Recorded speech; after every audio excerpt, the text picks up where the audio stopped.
അങ്ങനെ കരുണയില്ലാത്ത ഒരു കർത്താവല്ല നമുക്കുള്ളത്. അവന്റെ വചനത്തിന് വേണ്ടി മണിക്കൂറുകൾ മാറ്റിവെച്ചവർ വഴിയിൽ തളർന്നു പോകരുതെന്ന് അവന് നിർബന്ധമുണ്ട്.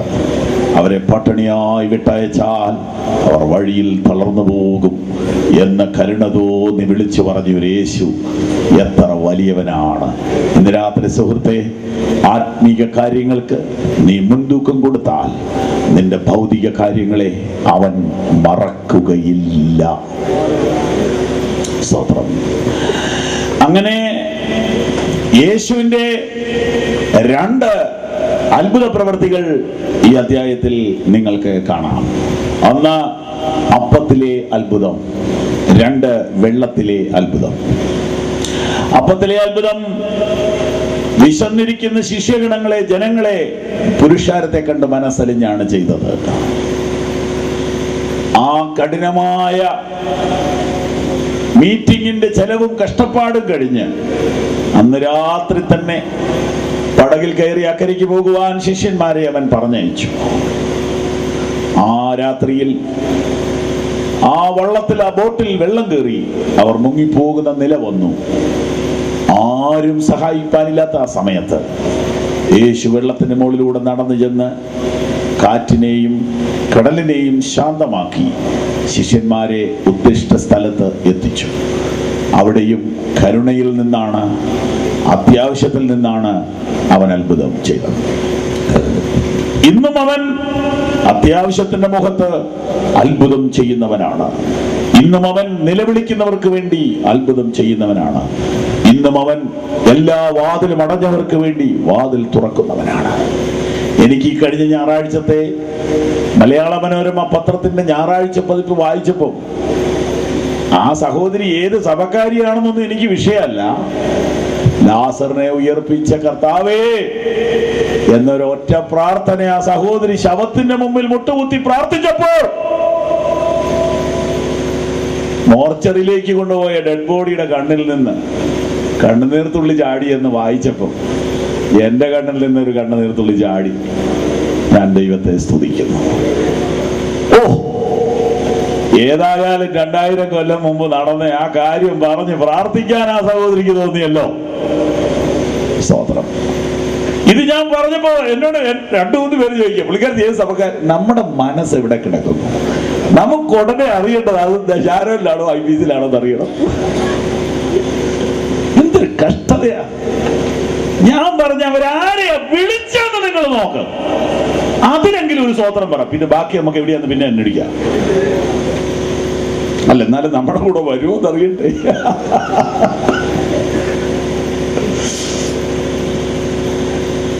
വലിയ പാടാ ശരിയാകാൻ.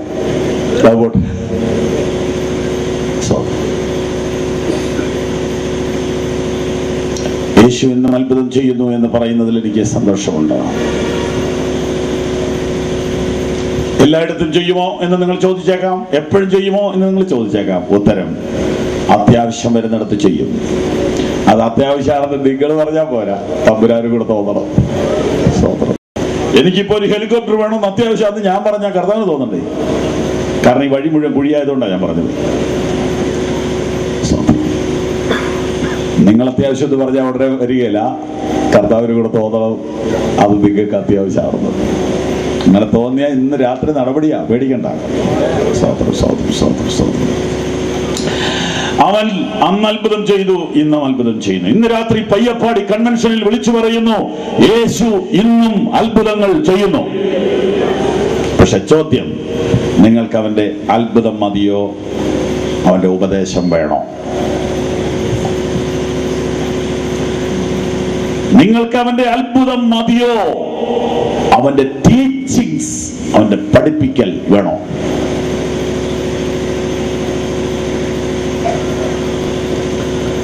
അവന്റെ അത്ഭുതങ്ങൾ മധുരമുള്ളതാണ്, അവന്റെ ഉപദേശം കയ്പുള്ളതാണ്. അവന്റെ ഉപദേശം കേട്ടു നിന്ന് ഒരാൾ ചോദിച്ചു, ഇങ്ങനെയൊക്കെ പറഞ്ഞാൽ ആർക്ക് രക്ഷിക്കപ്പെടാൻ പറ്റും? അവന്റെ ഉപദേശം കേട്ടപ്പോൾ വേറൊരു കൂട്ടർ പറഞ്ഞു, ഇത് കഠിനമാക്ക്. അവന്റെ ഉപദേശം കേട്ടപ്പോൾ ഏറ്റവും ഇന്റിമേറ്റ് ആയ പത്രോസ് പറഞ്ഞു, കർത്താവേ, ഇങ്ങനെ പറഞ്ഞ ആൾക്കാരെല്ലാം പോകും കേട്ടോ. സ്തോത്രം. ഉടനെ കർത്താവ്, ഓ ഞാനെന്ന് അത്രയും വിചാരിച്ചില്ലായിരുന്നു, ഇനി തൊട്ടൊരു ഇച്ചിരി ഡൈല്യൂട്ട് ചെയ്യാം എന്ന് പറഞ്ഞില്ല. പത്രോസിന്റെ മുഖത്തേക്ക് സൂക്ഷിച്ചു നോക്കി, കണ്ണിലേക്ക് നോക്കിയിട്ട് പറഞ്ഞു, നിനക്ക് പോണോ? പോണെങ്കിൽ നിനക്കും പോകാം. അതേ കാര്യം എന്നോട് പറയുന്ന പോലെ അത് വായിക്കുമ്പോൾ എനിക്ക് തോന്നുന്നത്, ഉപദേശം അയക്കണം എന്ന് പറയുമ്പോൾ കർത്താവ് എന്നോട് പറയാം, നിനക്കും പോകാം. അയഞ്ഞ സഭ ഉണ്ടാക്കിക്കോ പോയി, ആര് തടയുന്നു? പക്ഷെ കർത്താവ് തന്റെ വചനത്തിന് വേണ്ടി നിൽക്കും. നിങ്ങൾക്ക് അവന്റെ അത്ഭുതം മതിയോ? അവന്റെ ഉപദേശം വേണോ? എന്താണ് അവന്റെ ഉപദേശം? വാക്യം 27 വീണ്ടും ശ്രദ്ധ തിരിക്കാം. പ്രധാന വാക്യം അതാണെന്നാണ് എനിക്ക് തോന്നുന്നത്. വീണ്ടും വായിക്കാം. നശിച്ചു പോകുന്ന ആഹാരത്തിനായിട്ടല്ല, അല്ല, നിത്യജീവനിലേക്ക് നിലനിൽക്കുന്ന ആഹാരത്തിനായിട്ട് തന്നെ പ്രവർത്തിപ്പീൻ, അത് മനുഷ്യപുത്രൻ നിങ്ങൾക്ക് തരും. നശിച്ചു പോകുന്ന ആഹാരത്തിന് വേണ്ടി അല്ല പ്രവർത്തിക്കേണ്ടത്. നശിച്ചു പോകുന്ന ആഹാരത്തിന് വേണ്ടി അല്ല പ്രാർത്ഥിക്കേണ്ടത്. നശിച്ചു പോകുന്ന ആഹാരത്തിന് വേണ്ടി അല്ല കൺവെൻഷന് വരേണ്ടത്. നശിച്ചു പോകുന്ന ആഹാരത്തിന് വേണ്ടി അല്ല വചനം വായിക്കേണ്ടത്. നശിച്ചു പോകുന്ന സമ്പത്തിന് വേണ്ടി അല്ല ഈശോയെ വിളിക്കേണ്ടത്. നശിച്ചു പോകുന്ന സാധനങ്ങൾക്ക് വേണ്ടി അല്ല ഉപവസിക്കേണ്ടത്. നശിച്ചു പോകുന്ന കാര്യങ്ങൾക്ക് വേണ്ടി അല്ല ഈ ആയുസ്സിൽ നീ ഓടേണ്ടത്.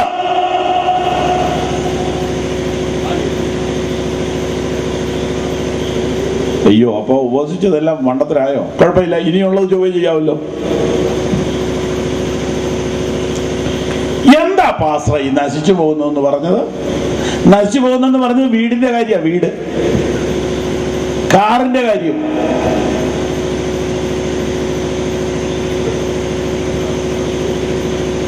ആരോഗ്യത്തിന്റെ കാര്യം, സൗന്ദര്യത്തിന്റെ കാര്യം, സമ്പത്തിന്റെ കാര്യം. അയ്യോ, ഇതെല്ലാം നശിക്കുമോ? എല്ലാം നശിക്കും. അത് പ്രാർത്ഥിച്ച് സ്തോത്രം ചെയ്ത് രക്തത്തിൽ ആശ്രയിച്ച് കിട്ടിയതാണെങ്കിൽ നാ ഉറപ്പാ പോയിരിക്കും. ഇതൊക്കെ എന്തായി പറയുന്നത്? ഈ ഭാഗത്തുനിന്നാ പറയുന്നത്.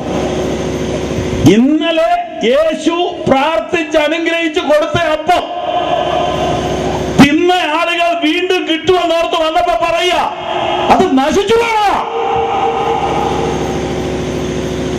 ഒയ്യോ, യേശു അനുഗ്രഹിച്ചു തന്ന സാധനം പോലും നശിക്കുന്ന. പക്ഷെ നശിക്കാത്തത് തരാൻ അവന് പ്ലാനുണ്ട്. അത് അവന്റെ മരണത്തിലൂടെയാണ്.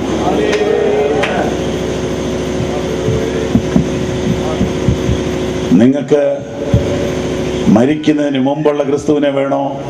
മരിച്ചുയർത്തെഴുന്നേറ്റ ക്രിസ്തുവിനെ വേണോ?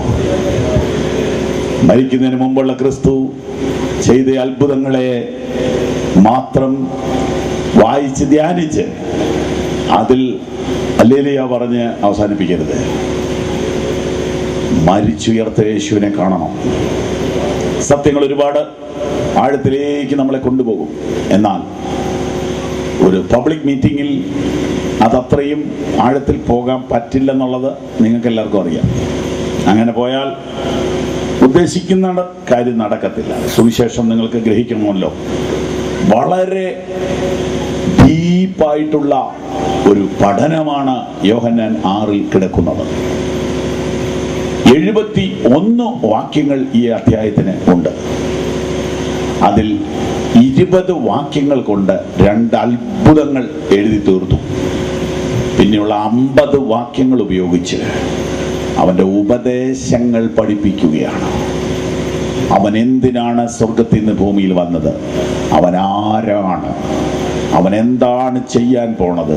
അവൻ ചെയ്ത ഏറ്റവും വലിയ പ്രവൃത്തി എന്താണ്?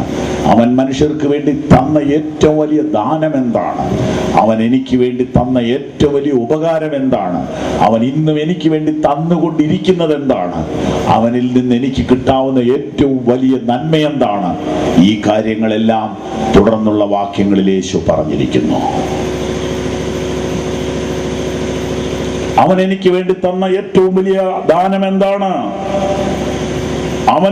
അവൻ എനിക്ക് വേണ്ടി തന്നുകൊണ്ടിരിക്കുന്നത് ഏതാണ്? ഏറ്റവും വലുത് ഏതാണ്? 50-51 വാക്യങ്ങൾ 48 മുതൽ വായിച്ചാലേ 47 മുതൽ 51 വരെയുള്ള ഭാഗമൊന്ന് വായിക്കുന്നത് കേട്ടോളൂ. ആമേൻ ആമേൻ, ഞാൻ നിങ്ങളോട് പറയുന്നു, വിശ്വസിക്കുന്നവന് നിത്യജീവനുണ്ട്. ഞാൻ ജീവന്റെ അപ്പമാകുന്നു. നിങ്ങളുടെ പിതാക്കന്മാർ മരുഭൂമിയിൽ മന്ന തിന്നിട്ടും മരിച്ചുവല്ലോ. ഇതോ തിന്നുന്നവൻ മരിക്കാതിരിക്കേണ്ടതിന് സ്വർഗത്തിൽ നിന്ന് ഇറങ്ങുന്ന അപ്പമാകുന്നു. സ്വർഗത്തിൽ നിന്ന് ഇറങ്ങിയ ജീവനുള്ള അപ്പം ഞാനാകുന്നു. ഈ അപ്പം തിന്നുന്നവൻ എല്ലാം എന്നേക്കും ജീവിക്കും. ഞാൻ കൊടുപ്പാനിരിക്കുന്ന അപ്പമോ ലോകത്തിന്റെ ജീവന് വേണ്ടി ഞാൻ കൊടുക്കുന്ന എന്റെ മാംസമാകുന്നു. മനസ്സിലായോ? ഇതാണ് കർത്താവ് തന്ന ഏറ്റവും വലിയ ദാനം. എന്നേക്കും ജീവിക്കും. ഞാൻ കൊടുപ്പാനിരിക്കുന്ന അപ്പമോ ലോകത്തിന്റെ ജീവന് വേണ്ടി ഞാൻ കൊടുക്കുന്ന എൻ്റെ മാംസം ആകുന്നു. യേശുവിന്റെ മരണമല്ലേ ഇവിടെ സൂചിപ്പിക്കുന്നത്? ഇനിയും 53 വായിക്കൂ. യേശു അവരോട് പറഞ്ഞത്, ആമേൻ ആമേൻ, ഞാൻ നിങ്ങളോട് പറയുന്നു, നിങ്ങൾ മനുഷ്യപുത്രന്റെ മാംസം തിന്നാതെയും അവന്റെ രക്തം കുടിക്കാതെയും ഇരുന്നാൽ നിങ്ങൾക്ക് ഉള്ളിൽ ജീവനില്ല.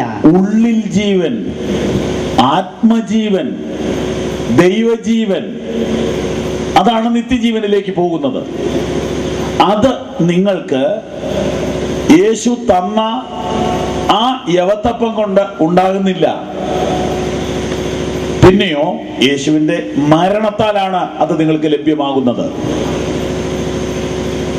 ഇവിടെ പറഞ്ഞിരിക്കുന്ന ഭാഷ അല്പം കഠിനമാണ്.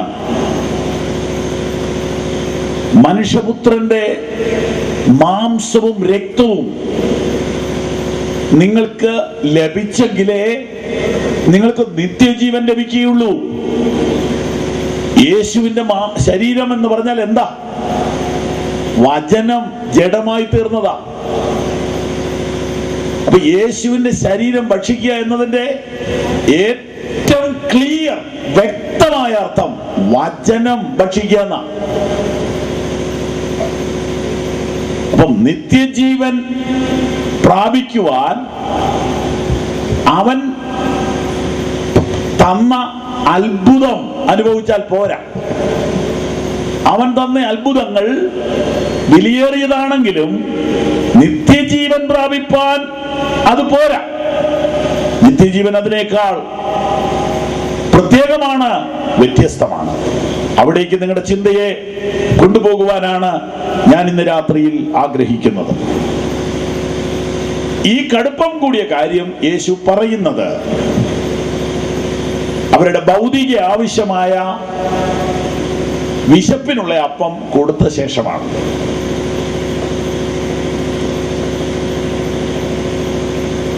ഇനി സംഭവം മൊത്തം വിവരിക്കാം. യേശുവും ശിഷ്യന്മാരും കൂടെ ഇരുന്ന സ്ഥലത്ത് ബഹുപുരുഷാരം വചനം കേൾക്കുവാൻ വന്നു. അവിടെ ഏകദേശം 10,000-ലധികം ആളുകൾ കാണാൻ സാധ്യതയുണ്ട്.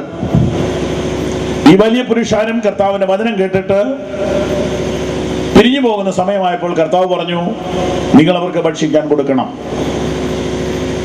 ശിഷ്യന്മാർ പറഞ്ഞു, ബുദ്ധിമുട്ടാണ്, ഇത്രയും പേർക്ക് ഭക്ഷണം കൊടുക്കണമെങ്കിൽ ഒരാഴ്ച മുമ്പ് ചിന്തിക്കേണ്ടതാണ്. കർത്താവ് പറഞ്ഞു, കൊടുക്കണം. ഒരു ശിഷ്യൻ പോയി ഏറെക്കുറെ ആളെ എണ്ണി നോക്കി, കണക്കെടുത്തിട്ട് പറഞ്ഞു, ഇത്ര രൂപയുണ്ടെങ്കിൽ എന്തെങ്കിലും ഒന്ന് ചെറുതായിട്ട് കൊടുക്കാം. കർത്താവ് ഒന്നും മിണ്ടുന്നില്ല. അത് കഴിഞ്ഞപ്പോ വേറൊരാൾ വന്നിട്ട് പറഞ്ഞു, ഇവിടെ ഒരു ബാലകനുണ്ട്, അവന്റെ കയ്യിൽ 5 യവത്തപ്പവും 2 മീനും ഉണ്ട്. പക്ഷെ ഇതുകൊണ്ടൊന്നും ആകുകയില്ലെന്ന് ഞങ്ങൾക്കറിയാം, എങ്കിലും ഇതുണ്ട്. കർത്താവ് പറഞ്ഞു, അത് മതി, അത്ര ഉണ്ടല്ലോ, ആളെ ഇരുത്തിക്കൂ. വായിച്ചാൽ അത്ഭുതം തോന്നും. ഈ സാധനം ഉണ്ടെന്ന് പറഞ്ഞപ്പോൾ യേശു പറഞ്ഞു, ആളുകളെ ഇരുത്തുകയും. നിങ്ങൾ ചിന്തിക്കുക, അത് 5 അപ്പം ഇല്ല 2 അപ്പം ഉള്ളെന്ന് പറഞ്ഞാലോ? എന്നാലും യേശു പറയും, ആളെ ഇരുത്തിക്കോളാം. 1 അപ്പം ഉള്ളെന്ന് പറഞ്ഞാലോ? എന്നാലും പറയും. എന്നാ പിന്നെ എന്തിനാത്? അത് മനുഷ്യന്റെ ഒരു പങ്ക് ദൈവം അതിനകത്ത് ഇട്ടെന്നേ ഉള്ളൂ. കനായിലെ കല്യാണ വീട്ടിൽ യേശു അത്ഭുതം ചെയ്തത് സ്വർഗത്തിൽ നിന്ന് ഒരു സാധനം കൊണ്ടുവന്നിട്ടല്ല, ആ മിറ്റത്തെ കിണറ്റിലെ വെള്ളം എടുത്തിട്ടാണ്. നമുക്കുള്ളതിൽ നിന്ന് ദൈവം പലപ്പോഴും വലിയവ ചെയ്യും എന്ന സന്ദേശമാണ് കർത്താവ് അവിടെ തരുന്നത്. ആ ബാലകന്റെ കയ്യിലെ അപ്പത്തെ കർത്താവ് അനുഗ്രഹിച്ചു. അതവിടെ ഇരുന്ന മുഴുവൻ പേർക്കും കൊടുത്തു. എനിക്കതിനെക്കുറിച്ച് അറിഞ്ഞുകൂടെ എങ്ങനെയാ നടന്നതെന്ന്. ഞാൻ ആദ്യം വിചാരിച്ചിരുന്നത് കർത്താവ് കയ്യിൽ വെച്ച് പ്രാർത്ഥിച്ചപ്പോ തന്നെ അതിങ്ങനെ പർവ്വതം പോലെ ആയി. 5000 പുരുഷന്മാരും ബാക്കി സ്ത്രീകളും കുഞ്ഞുങ്ങളും കഴിക്കണമെങ്കിൽ എത്ര കിൻഡൽ വേണം സാധനം. ഒരു കൈ വെക്കാവുന്ന ഒരു കൊച്ചന്റെ കയ്യിലിരുന്ന് ഈ പൊതി ഇത്രയും ആയത് എപ്പോഴാന്നുള്ളതാണ് എന്റെ സംശയം. പ്രാർത്ഥിച്ചുകൊണ്ടിരുന്നപ്പോ ഇതും കൂടെ ഹൂന്ന് വലുതായോ?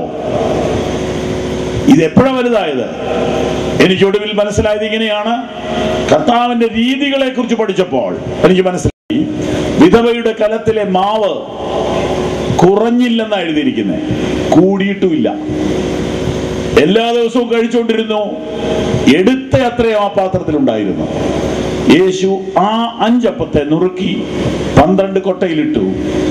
വിളമ്പി തീർന്നപ്പോഴും ഇട്ട അത്രയും സാധനം ബാക്കിയുണ്ട്. 12 കൊട്ട ബാക്കിയെടുത്തു. ഇതിനകത്തൊരു സന്ദേശമുണ്ട്. ദൈവം അനുഗ്രഹിക്കുന്നത് കൂട്ടിവെക്കാൻ തരത്തില്ല, എന്നാൽ കുറയാതെ കാക്കും. കുറയാതെ കാക്കും.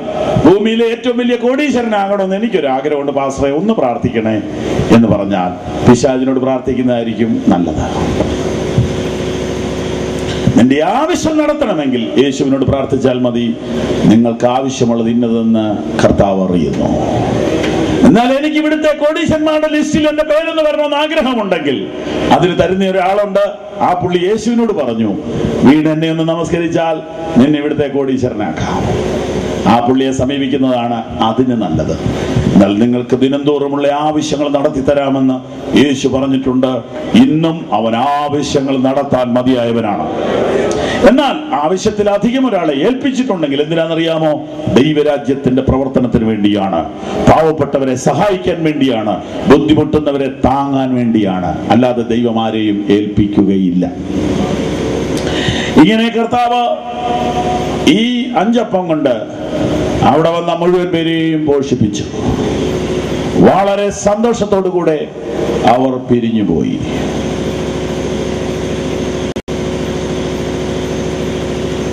പിറ്റേ ദിവസം രാവിലെ ഇവരെഴുന്നേറ്റ് തമ്മിൽ ആലോചിച്ചു. വീണ്ടും നമുക്ക് ആ മീറ്റിംഗ് നടന്ന ഗ്രൗണ്ടിലോട്ട് പോകാമെന്ന് പറഞ്ഞു. അങ്ങനെ ഓരോരുത്തരായിട്ട് ഗ്രൗണ്ടിൽ വന്നു. 10,000-20,000 പേര് ഇരുന്ന് ഒരു ഏരിയ എന്ന് പറയുമ്പോൾ ഭയങ്കരമായിരിക്കുമല്ലോ. അവിടെ വന്നിട്ട് യേശു എവിടെയാന്ന് തപ്പി. അവിടെ എങ്ങുമില്ല. പലരോട് ചോദിച്ചു, ആർക്കും അറിയില്ല. നിങ്ങൾക്കറിയാം, ബൈബിൾ വായിച്ചാൽ അറിയാം, യേശു ഇന്നലെ രാത്രി വെള്ളത്തിൽ കൂടെ നടന്നക്കരെ പോയതാണ്. അതുകൊണ്ട് ആർക്കും അറിയില്ല എപ്പോഴാണ് പോയത്. വള്ളത്തിലൊന്നും അല്ല പോയത്.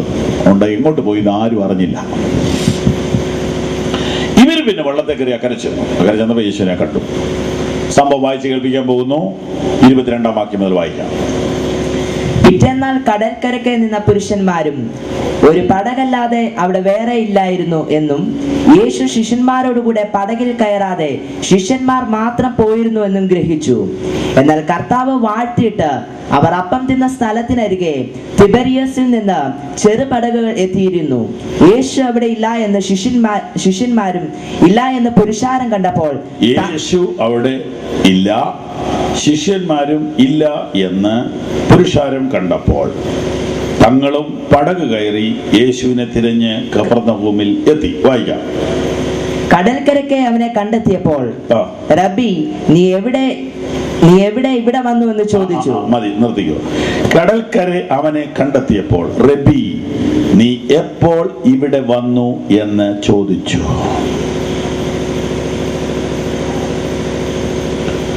നിങ്ങൾക്ക് സംഭവം മനസ്സിലായല്ലോ. ഇന്നലെ അപ്പം തിന്ന് മീറ്റിംഗ് കൂടി പോയ ആളുകൾ പിറ്റേ ദിവസം രാവിലെ യേശുവിനെ തിരഞ്ഞ് നടന്ന് കണ്ടുപിടിച്ചപ്പോ ഭയങ്കര സന്തോഷത്തോടെ ചോദിക്കുകയാണ്, റബി. റബി എന്ന് പറഞ്ഞാൽ ഭയങ്കരമായിട്ട് ബഹുമാനിച്ച് വിളിക്കുന്ന വാക്കാണ്. നീ എപ്പോൾ ഇവിടെ വന്നു? അതിന് മറുപടി, ഇപ്പൊ വന്നേ ഉള്ളൂ, ഇച്ചിരി നേരം മുമ്പ് വന്നതാ. ഇങ്ങനെയൊക്കെയല്ലേ പറയണ്ടേ? മറുപടി കേട്ടോണേ. അതിന് യേശു, ആമേൻ ആമേൻ, ഞാൻ നിങ്ങളോട് പറയുന്നു, നിങ്ങൾ അടയാളം കണ്ടത് കൊണ്ടല്ല, അപ്പം തിന്ന് തൃപ്തരായത് കൊണ്ടത്രേ എന്ന് എന്നെ അന്വേഷിക്കുന്നത്. അതാണോ മറുപടി? ഗുരു, നീ എപ്പോ ഇവിടെ വന്നു? യേശുവിന്റെ മറുപടി, വേണ്ട വേണ്ട, ഒരുപാട് മുഖസ്തുതി ഒന്നും പറയണ്ട, നിങ്ങളുടെ വരവ് ശരിയല്ല. നിങ്ങൾ വന്നത് എന്തുകൊണ്ടാണെന്ന് എനിക്ക് മനസ്സിലായി. നിങ്ങൾ അപ്പം തിന്നത് കൊണ്ടാണ് വന്നത്. ഞാൻ ചോദിക്കട്ടെ, ഇങ്ങനെ നിങ്ങളോടൊരാൾ പറഞ്ഞാൽ പിന്നെ നിങ്ങൾ ആ വഴിക്ക് പോവുമോ? യേശു കർത്താവ് ആയതുകൊണ്ടല്ലേ നമ്മൾ ഇപ്പോഴും ക്ഷമിച്ച് നിൽക്കുന്ന ഈ കൂട്ടായ്മയിലെ.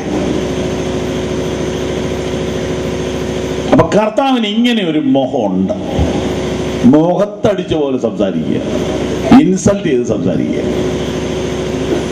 അങ്ങനെ ഭക്ഷണത്തിന് വേണ്ടി പോകുന്ന ആൾക്കാരുണ്ടോ? എവിടെയെങ്കിലും ഉണ്ടോ? വരുമ്പോ നന്നാ കഴിക്കുമെന്നല്ലാതെ കഴിക്കാൻ വേണ്ടി ആരെങ്കിലും വരുന്നുണ്ടോ? പക്ഷെ കർത്താവ് അപമാനിച്ച് സംസാരിച്ചു. ഈ മീറ്റിങ്ങിന്റെ കൂടെ ഈറ്റിംഗ് തുടങ്ങി വെച്ചത് കർത്താവ് തന്നെയാണ്. നമ്മളിപ്പോ അത് മാസത്തിലൊരിക്കലാക്കിയിരിക്കുക. മാസത്തിലൊരിക്കൽ മിക്കവാറും സഭകൾക്ക് ഒരു ഭക്ഷണ പരിപാടിയുണ്ട്. ഏതായാലും കർത്താവ് തുടങ്ങിയതാ, നടത്തുന്നതുകൊണ്ട് കുഴപ്പമൊന്നുമില്ല. പക്ഷെ ഇത് ഒണ്ടയിലെ മീറ്റിംഗ് നടത്തൂ എന്ന് വരരുത്, ഇത് ഒണ്ടയിലെ പോകൂ എന്നും വരരുത്. വിശപ്പിന് ഭക്ഷണം കൊടുക്കുന്നത് കൊണ്ട് ഒരു ദോഷവും ഇല്ല. അത് കർത്താവ് തുടങ്ങി വെച്ചതാണ്. എന്നാൽ രണ്ടാം ദിവസം അതിനു വേണ്ടി വന്നപ്പോൾ കർത്താവ് അതിനെ നിരുത്സാഹപ്പെടുത്തുകയായിരുന്നു. എന്തുകൊണ്ടാണെന്നറിയാം?